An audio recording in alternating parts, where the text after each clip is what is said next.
بسم الله الرحمن الرحيم. أيها المشاهدون والمشاهدات، السلام عليكم ورحمة الله وبركاته. هذا قسط ثالث من المحاضرة الطبية.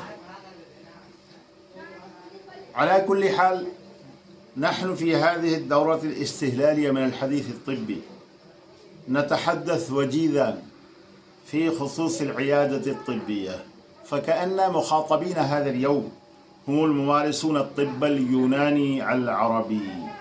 وأما محاضراتنا منذ الدورة الثانية فتتواصل بإذن الله كشافة الأعراض والأمراض المقيدتين بالعلاج الموصوف لهما.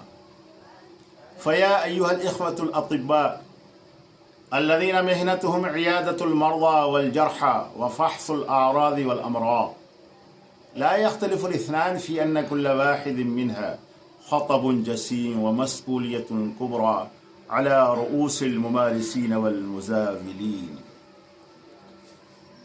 فالذي يجب على الطبيب حين زيارة المرضى وعيادتهم ويهمه أن يستأنسهم ويتعامل معهم بأواصر الأخلاق السامية المرضية من المروءة واللينة والرفقة والرحمة، ويصغي ويستمع لما يصفون من الأعراض والأمراض والجروح والقروح والرضوض، ثم يتبعها ما ينبغي لها من إسباغ إجادة التفكير وإمعان النظر والفحص الدقيق، ثم القيام بوصف الأدوية.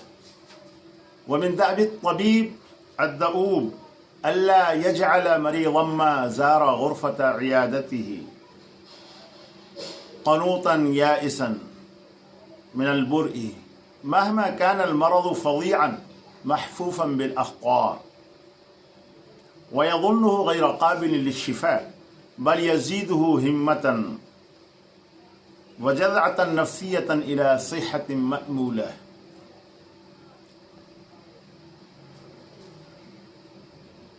لأن الزيادة يدفعه إلى فترة الحياة الممدودة ويطولها.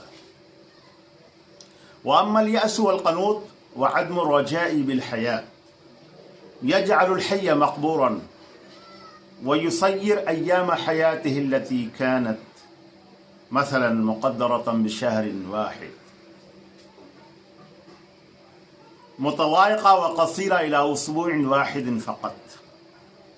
كما أن من لوازم الطبيب الحساس ألا يقتصر على وصف الأدوية فحسب، بل يعلم المريض ثنايا العلاج، ما يأكل ويشرب، ويدع كل ما يتضرر به عملا بهذا القانون الطبي: الحمية رأس كل دواء.